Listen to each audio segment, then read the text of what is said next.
Bonjour à tous, bienvenue sur Vite Magique, la chaîne de cours par correspondance pour sorciers débutants. Aujourd'hui, nouveau cours d'étude des Moldus avec le professeur Burbage, pour apprendre les secrets de tournage de ce chapitre. Sortez vos plumes et commençons. Harry Potter à l'école des sorciers. Chapitre 4, le gardien des clés. Tout comme expliqué dans le premier cours d'étude des Moldus, Hagrid est interprété par Robbie Coltrane et par Martin Bayfield. Pour le jeune Daniel Radcliffe, c'était compliqué de garder l'émotion de la scène quand face à lui se trouvait le rugbyman cagoulé de la grosse tête animatronique de Hagrid. Dans plusieurs plans, on peut l'apercevoir en arrière-plan. Il y eut aussi 2 cabanes qui ont été construites à l'identique, chacune adaptée à la taille de chaque homme. Lorsque Hagrid fait son entrée, il est dit dans le script qu'une immense silhouette entra, semblable à celle montant les escaliers de Godric Solo. Car oui, à l'origine le film devait s'ouvrir sur l'arrivée de Voldemort, surplombant la ville de Godric Solo une nuit. Enveloppé de sa cape, lorsqu'il avança, cette dernière semblait glisser sur le sol tel un serpent. Arrivé devant le portillon d'un jardin, ce dernier s'ouvre sur son passage.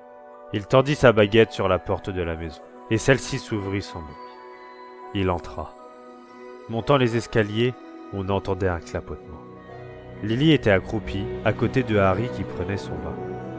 Par la porte, derrière elle, une lumière verte scintilla. Voldemort entra à présent dans la salle de bain, et tua la pauvre mère dans un flashback. Plus tard dans la soirée, montant les mêmes escaliers de la maison à présent en ruine, une silhouette qui ressemblait à une bête énorme s'approcha d'un bébé Harry encore sous les décombres.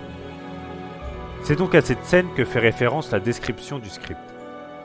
La réalisation de ce passage du scénario avait initialement été déléguée à une seconde équipe qui s'occupait de tout ce qui était plan d'extérieur pour les transitions, les inserts, gros plans, etc. Ils devaient tourner cette scène dans un décor tenu secret où aucune personne non concernée n'y avait accès. Ce lieu était à côté des décors du couloir interdit du 3e étage. Un choix judicieux. Mais ce passage, initialement prévu pour l'ouverture du film, dut être jugé trop sombre pour un film pour les enfants, et fut donc supprimé des scripts et remplacé par le début que nous connaissons tous, avec Dumbledore, Minerva et Hagrid. L'équipe de tournage n'ayant pu finir leur travail, les scènes déjà tournées furent intégrées au flashback du chaudron baveur. Tout comme dans le livre, Hagrid devait à l'origine sortir toutes sortes de choses de ses poches, telles une bouilloire, une poêle à frire, des saucisses et son parapluie rose, avant de sortir le gâteau écrasé, ajoutant un côté plus magique à la scène, bien présente des livres, évincé des films pour garder un côté plus réaliste. Après lui avoir donné son gâteau, Hagrid se tourna vers la cheminée et après y avoir fait un feu, devait faire cuire les saucisses avec la poêle sortie un peu plus tôt. L'odeur des saucisses fumantes devait quelque peu apaiser de lait. Et voilà, c'est tout pour ce cours d'étude des Moldus. Je n'ai pas eu grand chose à dire sur ce chapitre, étant un huis clos principalement composé de dialogues, mais j'espère que la vidéo vous aura plu tout de même. Dites-le moi en commentaire, et également quelles informations vous avez apprises. Si vous ne les avez pas déjà vues, les cours d'étude des Moldus des précédents chapitres sont déjà disponibles, ainsi que les Vite chapitres sur ces derniers.